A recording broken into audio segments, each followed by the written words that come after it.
Hello students. Previous video में हमने discuss किया था मर्जिंग के बारे में। मर्जिंग के अंदर हमने देखा था कि किस तरीके से हम दो सॉर्टेड लिस्ट को मर्ज करके एक नई सब लिस्ट बना रहे हैं, और इसी तरीके से हमने बार बार इसी प्रोसेस को फॉलो करके मर्जिंग करते हुए लास्ट में अपनी एक फाइनल लिस्ट सॉर्ट की थी।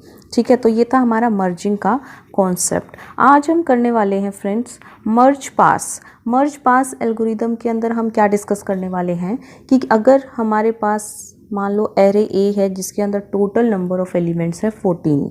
ठीक है, 14 एलिमेंट्स को सॉर्ट करने के लिए, फाइनल सॉर्टेड लिस्ट तैयार करने के लिए हमें कितने नंबर ऑफ पासेस की ज़रूरत पड़ने वाली है। How many passes we have to solve our array. Okay, तो मर्ज पास के थ्रू हमें पता लगेगा कि कितने टोटल नंबर ऑफ पासेस हमें चाहिएंगे अपनी लिस्ट को सॉर्ट करने के लिए। दूसरी चीज़ हमें इससे क्या पता लगेगी कि एक पास के अंदर टोटल कितने नंबर ऑफ पेयर्स हमें बनाने की ज़रूरत पड़ेगी। आप यहाँ पे देख रहे हैं पास 1 के अंदर total number of 1 2 3 4 5 6 and 7, total 7 pairs हमें बनाने पड़ेंगे पास 1 के अंदर। एंड नेक्स्ट सेकंड के अंदर अगर हम चेक करेंगे पास 2 के अंदर टोटल नंबर ऑफ पेयर्स हमारे बनेंगे 1 2 3 एंड हाफ, यानी कि 3 एंड हाफ पेयर हमें बनाने पड़ेंगे अपनी लिस्ट को सॉर्ट करने के लिए। उसके बाद अगर हम बात करें पासेस 3 के अंदर हमें टोटल नंबर ऑफ पेयर बनाने पड़ेंगे। एक पेयर हमारा कंप्लीट बनेगा और दूसरा पेयर हमारा हाफ बनेगा, और पास 4 के अंदर हमारी टोटल लिस्ट सॉर्ट हो जाएगी। तो सबसे पहली चीज़ हमें क्या फाइंड आउट करनी है मर्ज पास की एल्गो से, कितने नंबर ऑफ पासेस हमें बनाने पड़ेंगे, टोटल नंबर ऑफ पासेस कितने बनेंगे। एंड सेकंड चीज़ हमें क्या पता लगने वाली है, सेकंड चीज़ हमें पता लगने वाली है कि टोटल कितने नंबर ऑफ पेयर्स बनाने की हमें ज़रूरत पड़ेगी। एंड थर्ड चीज़ हमें क्या पता लगानी है कि एक पेयर के अंदर टोटल कितने नंबर ऑफ एलिमेंट्स हमारे होंगे। जैसे कि मैं आपको एग्जांपल बताऊं, पास 2 के अंदर हर एक पेयर के अंदर टोटल कितने नंबर ऑफ एलिमेंट्स होंगे।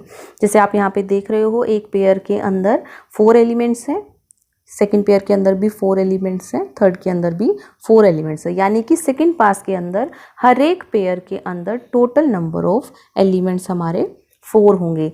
ये हमारे एलिमेंट्स होंगे। और लास्ट में जो पेयर हमारा कंप्लीट नहीं होगा, जो अनकम्प्लीट पेयर बच जाएगा, उसमें कितने रिमेनिंग एलिमेंट्स बचेंगे जो हमारे पेयर एलिमेंट्स के अंदर आएंगे।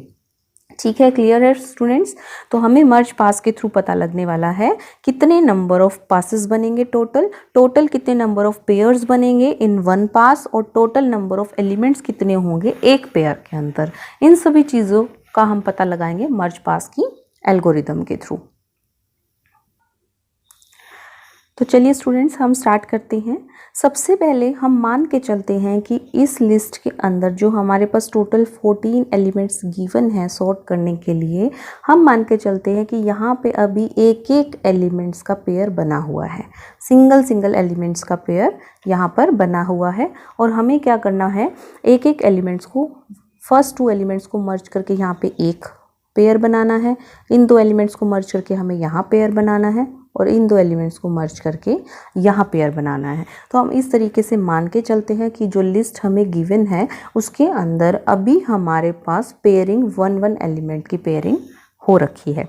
ठीक है, तो सबसे पहला स्टेप क्या होगा, हमें सबसे पहले ये चेक करना पड़ेगा कि फर्स्ट पास के अंदर मेरे टोटल कितने नंबर ऑफ पेयर्स बनेंगे और हर एक पेयर के अंदर कितने एलिमेंट्स आएंगे। उसे फाइंड आउट करने के लिए हमारे पास सबसे पहले स्टेप में एक फॉर्मूला दिया गया है।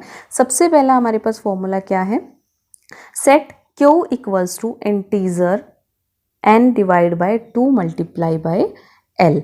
अब Q हमारा क्या है, Q का मतलब यहाँ पे है कि टोटल नंबर ऑफ पेयर्स कितने बनेंगे। Q का मतलब क्या है, टोटल नंबर ऑफ पेयर्स। तो इस Q के इस फॉर्मूले से हम ये फाइंड आउट करेंगे कि टोटल कितने नंबर ऑफ पेयर्स हमारे एक पास के अंदर बनने वाले हैं। तो हमारा फॉर्मूला है Q equals to n divide by में 2 मल्टीप्लाई बाय L। अब L यहाँ पे क्या है, एल फ्रेंड्स क्या है हमारे पास, जो एल है, एल का मतलब है कि टोटल नंबर ऑफ एलिमेंट्स कितने यूज़ करने वाले हैं हम एक पेयर के अंदर, ठीक है। कि सबसे पहले हम मान के चल रहे थे कि हमारे पास लिस्ट में टोटल जो लिस्ट हमें गिवन है उसमें एक एक की पेयरिंग हुई है, तो यानी कि एक पेयर के अंदर एक ही एलिमेंट है, तो हम मान के चलते हैं एल की वैल्यू 1। तो हमारा यहाँ पे फॉर्मूला जो गिवन है उसमें हम अप्लाई करेंगे एन की वैल्यू, यानी कि टोटल नंबर ऑफ एलिमेंट्स हमारे 14 डिवाइड बाय में 2 इंटू 1, यानी कि 2 1 ज़ा 2 डिवाइड बाय में 14, यानी कि इसकी वैल्यू हमारे पास आ जाती है 7। तो यानी कि जो हम पास 1 बनाने वाले हैं उसके अंदर टोटल नंबर ऑफ पेयर्स जो हैं वो हमारे बनेंगे 7, यानी कि पास 1 के अंदर टोटल नंबर ऑफ पेयर्स 7 बनेंगे। अब इस फॉर्मूले से हमने Q यानी कि Q की वैल्यू जो है वो हमने 7 फाइंड आउट कर ली है, यानी कि हमें ये पता लग गया है कि पास 1 के अंदर टोटल 7 पेयर बनने वाले हैं। अब सेकंड चीज़ हमें क्या फाइंड आउट करनी है, सेकंड चीज़ हमें पता लगाना है कि जितने नंबर ऑफ पेयर्स हैं हर एक पेयर के अंदर कितने एलिमेंट्स होंगे, ठीक है। तो उसके लिए आप लोग देखिए, सबसे पहले हमें क्या करना है, हमें देखना है, यहाँ पे आपको गिवन है S equals to 2 multiplied L into में Q। S यहाँ पे क्या है आपका, S का मतलब है टोटल जितने एलिमेंट्स आपने अपने पेयरिंग के अंदर यूज़ किए हैं वो वाले एलिमेंट्स। एस का मतलब है टोटल नंबर ऑफ एलिमेंट जो आपके पेयर्स में आ जाएंगे। अब यहाँ पे आपकी जो पेयरिंग है उसमें आपके कंप्लीट पेयर आ रहे हैं, यानी कि एस का फॉर्मूला क्या है, 2 इंटू एल इंटू क्यू। तो 2 इंटू एल की वैल्यू कितनी है आपकी 1 है, एंड क्यू हमारा कितना आया है, क्यू हमारा आया है 7। तो यहाँ पे आपकी एस की वैल्यू आ गई 14, यानी कि टोटल 14 के 14 एलिमेंट्स जो हैं वो आपके एस यानी कि हर एक पेयर के अंदर आ जाएंगे। और ये दूसरा हमारा यहाँ पे जो गिवन है वो है R, R equals to N minus S. R का मतलब क्या है, रिमेनिंग एलिमेंट्स। रिमेनिंग एलिमेंट्स का मतलब जो आपकी पेयरिंग में नहीं आ पाए, जो लास्ट में बच गए हैं। जैसे कि आप पास 2 के अंदर देखोगे, यहाँ पे आपके जो 2 एलिमेंट्स हैं वो बच गए हैं जो आपकी 4-4 की पेयरिंग में नहीं आ पाए हैं। तो ये जो 2 एलिमेंट है ये रिमेनिंग एलिमेंट में कंसीडर किए जाएंगे। लेकिन यहाँ पे आपके कोई भी रिमेनिंग एलिमेंट नहीं बचे हैं, आपके जो सारे के सारे एलिमेंट्स हैं वो सारे के सारे हमारे 7 पेयर्स में आ गए हैं, तो कोई भी रिमेनिंग एलिमेंट नहीं है। तो रिमेनिंग एलिमेंट्स को कैलकुलेट कैसे करेंगे हम, रिमेनिंग एलिमेंट्स का हमारे पास फॉर्मूला है n माइनस एस, यानी कि r equals to n minus S. n हमारे टोटल नंबर ऑफ एलिमेंट्स हैं और s यानी कि जितने एलिमेंट्स हमारे पेयरिंग में आ गए हैं। तो यहाँ पे 14 के 14 हमारे पेयरिंग के अंदर आ गए हैं, तो रिमेनिंग एलिमेंट्स हमारे पास बचते हैं 0, यानी कि कोई भी रिमेनिंग एलिमेंट हमारे फर्स्ट पास के अंदर नहीं है। ठीक है, इतना क्लियर है सबको? ओके, तो फर्स्ट स्टेप सबको क्लियर हुआ कि क्यू यानी कि मेरे पास टोटल नंबर ऑफ पेयर्स कितने आएंगे, ठीक है। सेकंड एस की वैल्यू यानी कि टोटल नंबर ऑफ एलिमेंट्स कितने हमारे पेयर्स के अंदर आ जाएंगे, और आर यानी कि रिमेनिंग एलिमेंट्स कितने बचेंगे। तो हमारे फर्स्ट पास के अंदर टोटल 7 पेयर्स बनेंगे और एस की वैल्यू हमारी कितनी आएगी 14, यानी कि 14 के 14 एलिमेंट्स हमारे पेयरिंग के अंदर आ जाएंगे, और हमारे जो आर है यानी कि रिमेनिंग एलिमेंट्स हैं वो बचेंगे हमारे 0। ठीक है, तो अब हम कंटिन्यू करते हैं अपने नेक्स्ट स्टेप के साथ। सेकेंड स्टेप हमारा क्या है, सेकेंड स्टेप के अंदर हम क्या करने वाले हैं, repeat for j equals to 1 to k, यानी कि हम एक लूप चलाएंगे j का 1 से लेके q तक। q का मतलब क्या है, जितने नंबर ऑफ पेयर्स होंगे, यानी कि यहाँ पे हमारा q की वैल्यू कितनी है 7 है, यानी कि 7 पेयर्स बनने वाले हैं। तो हम टोटल 7 तक का लूप चलाएंगे, 1 से लेके 7 तक का हम लूप चलाने वाले हैं। और उसके अंदर हम क्या करेंगे, सबसे पहला स्टेप क्या है, सेट एल बी हमारा क्या है, लोअर बाउंड। हम लोअर बाउंड की वैल्यू सेट करने वाले हैं, यानी कि हर एक पेयर के अंदर लोअर बाउंड यानी कि फर्स्ट वैल्यू कौन सी होगी, इस पेयर की फर्स्ट वैल्यू कौन सी होगी, इस पेयर की फर्स्ट वैल्यू कौन सी होगी, इस पेयर की फर्स्ट वैल्यू कौन सी होगी। इसी तरीके से मुझे 7 के 7 पेयर्स की फर्स्ट वैल्यू सेट करनी है। तो उसके लिए मेरा फॉर्मूला क्या है, lower bound equals to 1 plus 2 multiplied by j minus 2 multiplied L। ये मेरा फॉर्मूला गिवन है जिससे मैं अपने लोअर बाउंड को सेट कर दूंगी। तो सबसे पहला मैंने क्या किया है, लोअर बाउंड की हम वैल्यू सेट करके चलते हैं। सबसे पहले हम फर्स्ट पास की बात करते हैं, तो वैल्यू हो जाएगी हमारी 1 + 2 मल्टीप्लाइड बाय जे की वैल्यू क्या है, जे वैल्यू हमारा सबसे पहले 1 से स्टार्ट होगा लूप, तो जे की वैल्यू 1 रहेगी, -2 इंटू में एल की वैल्यू क्या होगी, एल हमारा अभी हम 2 की पेयरिंग कर रहे हैं तो एल की वैल्यू 2 सेट होगी। ठीक है, तो 1 + 2 1 = 2 -2 ये हमारा 0 हो जाएगा, यानी कि जो फर्स्ट एलिमेंट है वो मेरा फर्स्ट एलिमेंट बनेगा, यानी कि जो फर्स्ट एलिमेंट है वो मेरा इस लिस्ट का फर्स्ट एलिमेंट बनेगा, यानी कि लोअर बाउंड मेरा माना जाएगा। ठीक है, यानी कि ये जो दोनों एलिमेंट्स हैं इन दोनों में से जो फर्स्ट एलिमेंट है उसे हम लोअर बाउंड मान के चलेंगे। ठीक है, उसके बाद हम सेकंड क्या करेंगे, मर्ज की एल्गो को यहाँ पे कॉल करने वाले हैं। मर्ज की एल्गो जो हमने कल मर्जिंग की थी उसकी एल्गोरिदम को हम यहाँ कॉल करेंगे ताकि हम इन दोनों एलिमेंट्स को यहाँ पे मर्ज करके शिफ्ट कर सके। 66 और 33 इन दोनों वैल्यूज़ को मर्ज करके हम यहाँ शिफ्ट कर सकें, तो इन दोनों को मर्ज करने के लिए हमें मर्जिंग की एल्गोरिदम की ज़रूरत पड़ेगी। उसके लिए हमने यहाँ पे कॉल की है मर्ज की वैल्यू। पास 2 के लिए हम ये स्टेप्स रिपीट करके देखते हैं। तो सबसे पहले हम क्यू की वैल्यू निकाल के देखते हैं। क्यू की वैल्यू हमारा रहेगा n डिवाइड बाय में 2 मल्टीप्लाइड बाय में l। ठीक है, तो n हमारी वैल्यूज़ कितनी है 14 रहेगी, 2 मल्टीप्लाइड बाय l की वैल्यू हमारी कितनी हो जाएगी, पहले हमारी 1 थी और अब हमारी l की वैल्यू कितनी है 2, यानी कि एक पेयर के अंदर 2 एलिमेंट है जिनको हमें आगे फर्दर कंटिन्यू करना है, तो l की वैल्यू यहाँ पे 2 रहेगी। तो 14 डिवाइड बाय में 2 2 ज़ा 4, 14/4 हमारा हो जाएगा 3.5, यानी कि जो क्यू की वैल्यू है अब हमारी आई है 3.5, यानी कि नेक्स्ट पेयर के अंदर यानी कि पास 2 के अंदर जो हमारे पेयर हैं वो बनेंगे 3.5, यानी कि 3 पेयर बनेंगे पूरे पूरे और 1.5 यानी कि हाफ, तो टोटल 3.5 पेयर हमारे यहाँ पे बनने वाले हैं। ठीक है, उसके बाद हम देखने वाले हैं पेयर का हमें पता लग गया है, अब हमें ये देखना है कि हर एक पेयर के अंदर टोटल कितने एलिमेंट्स कंसीडर होंगे और रिमेनिंग कितने एलिमेंट होंगे। हमने क्यू की वैल्यू निकाल ली, अब हम देखेंगे एस की वैल्यू, एस यानी कि कितने एलिमेंट्स हमारे कंप्लीट पेयर के अंदर आने वाले हैं, तो 2 इंटू एल इंटू क्यू। ठीक है, तो 2 मल्टीप्लाइड बाय एल हमारा कितना है, एल भी हमारा 2 है क्योंकि एक पेयर में हमारे 2 एलिमेंट हैं, और क्यू कितना है हम यहाँ पे 3 कंसीडर करेंगे, 3.5 हम कंसीडर नहीं करेंगे क्योंकि आप यहाँ पे देख रहे हो जो हमने फॉर्मूला यूज़ किया है Q equals to N divide by में 2 मल्टीप्लाई एल, इसके आगे हमने लगा है इंटीजर, तो हम सिर्फ इंटीजर वैल्यू को कंसीडर करेंगे, डेसिमल वैल्यू को कंसीडर नहीं करेंगे, तो हम सिर्फ 3 को कंसीडर करने वाले हैं।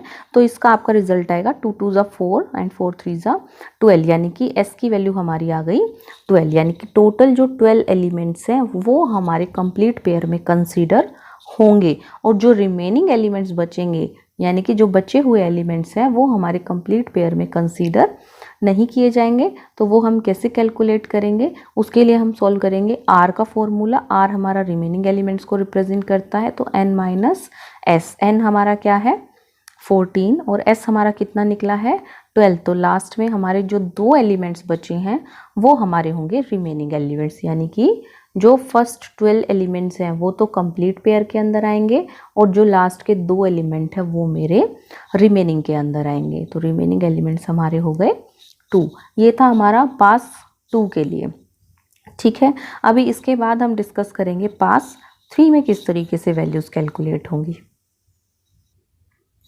तो अब हम डिस्कस करते हैं पास 3 के लिए। पास 3 में हमारे टोटल कितने नंबर ऑफ पेयर्स होंगे, उसके लिए हम क्यू को कैलकुलेट करने वाले हैं। क्यू की वैल्यू है n डिवाइड बाय में 2 मल्टीप्लाइड l, तो n की वैल्यू 14 रहेगी और 2 मल्टीप्लाइड बाय, अब l के कितने एलिमेंट्स हैं, एक पेयर के अंदर टोटल 4 एलिमेंट्स हैं, तो 14 डिवाइड बाय में 8। अब आप यहाँ पे देखने वाले हो तो 8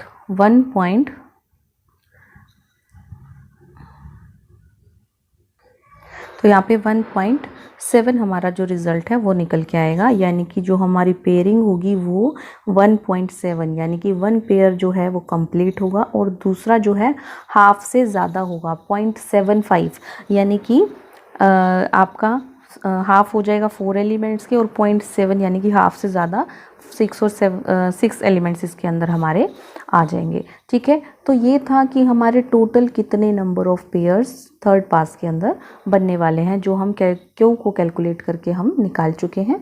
अब हम देखते हैं कि टोटल कितने नंबर ऑफ एलिमेंट्स हैं जो कंप्लीट पेयरिंग के अंदर आने वाले हैं, यानी कि एस की वैल्यू कैलकुलेट करेंगे।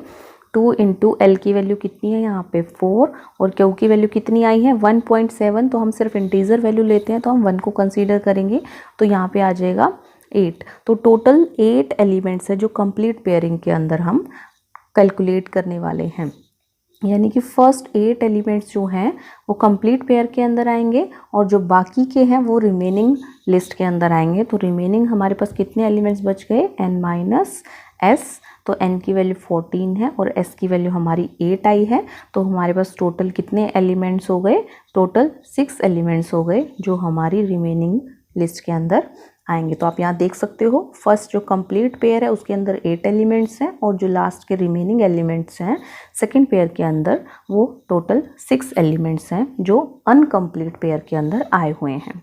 ठीक है, तो अब हम सेकंड स्टेप को देखते हैं। जो सेकंड स्टेप में हमने किया है लोअर बाउंड की वैल्यू को सेट करना, उसके लिए भी हम एक एग्जाम्पल देख लेते हैं। हम मान के चलते हैं कि पास 2 के अंदर हम सेकंड ग्रुप जो सेकंड मेरा पेयर है उसके लिए मैं वैल्यू फाइंड आउट करना चाह रही हूँ लोअर बाउंड की, कि उसकी फर्स्ट वैल्यू कौन सी होगी। ठीक है, तो इसके लिए मैं फॉर्मूला कैलकुलेट करके आपको दिखा देती हूँ। यहाँ पे हम लोअर बाउंड की वैल्यू को कैलकुलेट कर रहे हैं 1 + 2 multiplied by j - 2 multiplied l, ये फॉर्मूला है जिससे हम लोअर बाउंड की वैल्यू को कैलकुलेट करने वाले हैं। तो यहाँ पे आएगा आपका 1 + 2 मल्टीप्लाइड बाय j की वैल्यू क्या होगी, j हमारा लूप चलने वाला है 1 से लेके क्यू तक, यानी कि जितने भी टोटल नंबर ऑफ हमारे पास पेयर बनेंगे एक पास के अंदर वहाँ तक हमारा लूप चलेगा। तो अभी हम कौन से पेयर की बात कर रहे हैं, अभी हम फर्स्ट पेयर हमारा कंप्लीट हुआ है, हम सेकंड पेयर की बात कर रहे हैं, यानी कि यहाँ पे मेरे j की वैल्यू कितनी है, यहाँ पे j की वैल्यू 1 रहेगी और यहाँ पे j की वैल्यू 2 रहेगी। तो हमें इस पेयर के लिए फाइंड आउट करना है, तो यहाँ पे कितनी वैल्यू आ गई है, j की 2 आ गई है। ठीक है, तो j की वैल्यू हो गई हमारे यहाँ पे 2, क्योंकि हमें सेकंड पेयर के लिए वैल्यू फाइंड आउट करनी है। तो यहाँ पे j की वैल्यू हो गई 2 - 2 इंटू में l की वैल्यू क्या होगी। अब l की वैल्यू क्या है, l की वैल्यू हमारे टोटल नंबर ऑफ एलिमेंट्स हैं एक पेयर के अंदर। तो यहाँ पे हम जो पास 2 में वैल्यू बना रहे हैं वो 1 के अकॉर्डिंग बना रहे हैं। तो 1 में टोटल नंबर ऑफ एलिमेंट कितने जा रहे हैं, 2 जा रहे हैं। तो हमारे यहाँ पे l की वैल्यू कितनी हो जाएगी, 2 हो जाएगी। ठीक है, तो आपकी वैल्यू कैलकुलेट करोगे 1 + 2 2 = 4 - 2 मल्टीप्लाइड बाय 2, तो 1 + 4 - 2 2 इंटू 2, यानी कि 4 + 1 फिफ्थ एलिमेंट जो होगा आपका वो आपका फर्स्ट एलिमेंट होगा इस पेयर का, यानी कि 1 1 2 3 4, ये जो फिफ्थ एलिमेंट है ये आपके इस पेयर का फर्स्ट एलिमेंट होगा, यानी कि यहाँ से आपकी पेयरिंग शुरू होगी और ये 4 एलिमेंट आपके इस पेयर के अंदर जाएंगे। ठीक है, तो इसी के अकॉर्डिंग अगर आप इस पेयर की एलिमेंट की वैल्यू फाइंड आउट करना चाहते हैं तो इसी फॉर्मूले के अकॉर्डिंग आपको पता चल जाएगा कि जो 13th एलिमेंट है वो इस पेयर का फर्स्ट एलिमेंट होगा। तो क्लियर हुआ लोअर बाउंड की वैल्यू सेट करने का क्या मतलब है। ठीक है, तो अब हम नेक्स्ट करते हैं अपना थर्ड स्टेप। तो थर्ड स्टेप के अंदर आपका क्या है, ये थर्ड स्टेप हम डिस्कस कर रहे हैं उस केस के लिए जिसमें हमारा सिर्फ एक ही सब एरे बच जाता है। एक ही सब एरे का मतलब क्या है कि उसकी पेयरिंग होने के लिए उसके साथ कोई सब एरे नहीं बचता है। जैसे थर्ड स्टेप के अंदर आप देख रहे हो, if R less than equals to L, यानी कि सिर्फ एक ही सब एरे बचा हो, उसके साथ पेयर करने के लिए हमारे पास कोई भी एरे नहीं बचा हो। जैसे कि आप पास 1 में देखेंगे, पास 1 में हमारे पास ये 2 पेयर हैं जिनको हम मर्ज करने वाले हैं, नीचे लेके आएंगे। इन 2 पेयर को मर्ज करके हम यहाँ लेके आ रहे हैं, इन 2 पेयर को मर्ज करके हम यहाँ लेके आ रहे हैं। तो जो ये हमारा एलिमेंट, ये जो पेयर हमारा बचा है 30 और 77 का, ये पेयर, इसके साथ पेयरिंग के लिए हमारे पास कोई दूसरा पेयर नहीं बचा है, कोई भी सब एरे नहीं बचा है जिसको हम इसके साथ पेयर कर सकें। तो उस केस में हम क्या करेंगे, इस एरे को एज इट इज़ हम नीचे यूं का यूं कॉपी कर लेंगे। तो उसके लिए हम लूप चलाएंगे जे का 1 से लेके आर तक। 1 से लेके आर तक का मतलब 1 से स्टार्ट करके आर की वैल्यू जितनी भी है, यहाँ पे आर की वैल्यू 2 थी, तो 1 से लेके 2 तक का लूप चलेगा। ठीक है, 1 से लेके 2 तक का इसके अंदर लूप चलेगा। तो 1 से लेके 2 तक हमारा जे का लूप चलेगा, और उसके अंदर हम क्या करेंगे, इन वैल्यूज़ को एज इट इज़ उठा के हम यहाँ असाइन कर देंगे। A of S plus J, S की वैल्यू हमारी कितनी थी, एस की वैल्यू हमारी थी 14, तो एस की वैल्यू 14 प्लस जे की वैल्यू 1। ठीक है, तो ए ऑफ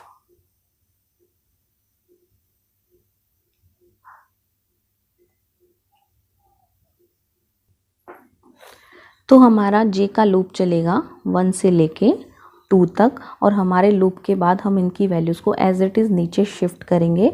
तो नीचे शिफ्ट करने के लिए ए ऑफ एस प्लस जे, यानी कि एस की वैल्यू कितनी है, एस की वैल्यू थी हमारी 12, तो 12 प्लस जे यानी कि 1, यानी कि 13th पोजीशन पे हमारे ए की जो भी, ए एरे का जो भी एलिमेंट था वो बी ऑफ एस प्लस जे यानी कि बी के 13th पोजीशन पे शिफ्ट हो जाए। जैसे कि आप यहाँ पर देख रहे हो, ए के 13th वैल्यू जो थी यानी कि 30, वो बी लिस्ट की 13th पोजीशन पे हमारी एज इट इज़ शिफ्ट हो गई है। ए हमारी फर्स्ट लिस्ट है और बी हमारी सेकंड लिस्ट है जिसमें हम मर्ज करके वैल्यूज़ को स्टोर कर रहे हैं। इसी तरीके से जे की वैल्यू फिर बाद में इंक्रीमेंट होकर 2 होगी, तो एस प्लस 2 यानी कि 12 प्लस 2 यानी कि 14th पोजीशन पे ए के 14th पोजीशन की वैल्यू बी के 14th पोजीशन पे स्टोर हो जाएगी, यानी कि जो 70 है हमारा, वो 70 जो है एज इट इज़ उठ के हमारा बी लिस्ट के 70 पोजीशन पर 14th पोजीशन पर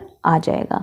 ठीक है, तो ये था हमारा कि जब हम अपने एक पेयर हमारा बच जाए जिसके साथ मर्जिंग करने के लिए कोई और पेयर ना बचे, उस केस में हम क्या करते हैं, एज इट इज़ एलिमेंट्स को उठा के स्टोर कर देते हैं अपने नेक्स्ट लिस्ट के अंदर। ठीक है, उसके बाद हम डिस्कस कर रहे हैं एल्स। एल्स पार्ट का मतलब ये कि अगर हमारा कोई भी ऐसा पेयर ना बचे, एल्स का मतलब क्या है कि अगर कोई भी ऐसा पेयर ना बचे जिसके साथ हमारी पेयरिंग होनी रहती है, उस केस में हम सिंपल मर्ज सॉर्ट की एल्गो को कॉल करेंगे। यानी कि ऐसा केस कोई भी ना आए, या जैसे कि हम इस पास के अंदर देख रहे हैं, सेकंड पास के अंदर ये दोनों मर्ज होके नीचे आएंगे और ये दोनों मर्ज होके नीचे आएंगे, तो हमारा इसके बाद कोई भी ऐसा पेयर नहीं बचा है जिसके साथ हम पेयरिंग नहीं कर सकते। उस केस में हम सिंपली दोनों को मर्ज करने के लिए मर्ज की एल्गो को कॉल करेंगे, जो मर्ज की एल्गो जो हमने कल डिस्कस की थी। ठीक है, तो आज हमने डिस्कस किया है मर्ज पास की एल्गो को। मर्ज पास की एल्गो जिसके अंदर हमने नंबर ऑफ पासेस को डिस्कस किया कि कितने टोटल नंबर ऑफ पासेस हमारे होंगे। दूसरी चीज़ हमने डिस्कस किया कि एक पास के अंदर टोटल कितने नंबर ऑफ पेयर्स बनने वाले हैं और कितने नंबर ऑफ एलिमेंट्स होंगे एक पेयर के अंदर। ठीक है, तो ये थी हमारी मर्ज पास की एल्गोरिदम। अब हम करने वाले हैं मर्ज सॉर्ट की एल्गोरिदम।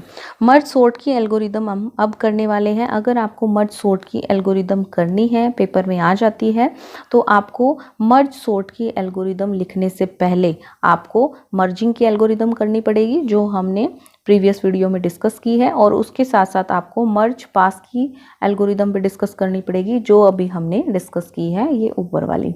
ठीक है, तो इन दोनों एल्गो को मिक्स करने के बाद हमें मर्ज सॉर्ट की एल्गो लिखनी पड़ेगी, जो हम अभी डिस्कस करने वाले हैं, तभी आपका मर्ज सॉर्ट कंप्लीट होगा। तो मर्ज सॉर्ट के अंदर सबसे पहला क्या स्टेप है आपका, set L equals to 1। L हमारा कोई भी हमने एक एरे लिया है, ठीक है, उसकी वैल्यू हमने सबसे पहले 1 सेट कर दी है। उसके बाद हम नीचे वाले स्टेप्स रिपीट करेंगे जब तक जो मेरा एल है वो एन से छोटा रहता है। एल हमारा हमने 1 से स्टार्ट किया है और कब तक इसका लूप चलाएंगे, टोटल नंबर ऑफ एलिमेंट्स तक। जैसे कि अभी हमने एग्जांपल लिया उसमें टोटल 14 एलिमेंट्स थे, तो L हमारा 1 से लेके 14 तक चलेगा, यानी कि हमारे सारे एलिमेंट्स सॉर्ट होने तक हमें नीचे वाले स्टेप्स को रिपीट करना है। थर्ड के अंदर हम सबसे पहले मर्ज पास की एल्गो को कॉल करेंगे, ठीक है, जिसके अंदर हम क्या करने वाले हैं, हम अपनी लिस्ट को मर्ज करके उसमें पासेस हम फाइनल करने वाले हैं कि कितने उसके अंदर पास होने वाले हैं। सेकंड फोर्थ एल्गो के अंदर भी हम मर्ज पास की एल्गो को ही कॉल करेंगे, क्योंकि हमें 2 लिस्ट को मर्ज करना है। तो ये हमारी जो मर्ज पास हमने थर्ड स्टेप पे यूज़ की है, ये हमारी ए लिस्ट के लिए हमने की है, और जो फोर्थ है वो हमने बी लिस्ट के लिए की है, क्योंकि मर्ज सॉर्ट का मतलब ही यही है कि हमें 2 अलग अलग लिस्ट को मर्ज करके सी में कंसीडर करना है। तो एक मर्ज पास हमने ए के लिए कॉल किया और एक मर्ज पास हमने बी के लिए कॉल किया है, तो इसके अंदर आपका ए जाएगा और इसके अंदर हमारा बी जाएगा, ठीक है। एंड लास्ट में set L equals to 4 into में L, हम L की वैल्यू को क्या सेट कर देंगे, 4 मल्टीप्लाइड बाय L, और लास्ट में हम एग्जिट कर देंगे। 4 इंटू L का मतलब क्या है कि हमने जितनी भी सॉर्टिंग की हैं मर्ज करने के बाद जो हमारे एलिमेंट्स हैं वो 4 गुना बढ़ जाएंगे, ठीक है। इसके लिए हमने L की वैल्यू को मल्टीप्लाई किया है। तो ये है हमारा मर्ज सॉर्ट, जिसके लिए आपको सबसे पहले मर्जिंग की एल्गो को डिस्कस करना पड़ेगा और उसके बाद मर्ज पास की एल्गो को, और इन दोनों को कंबाइन करके मर्ज सॉर्ट की एल्गो बनेगी। तो ये था हमारा मर्ज सॉर्ट।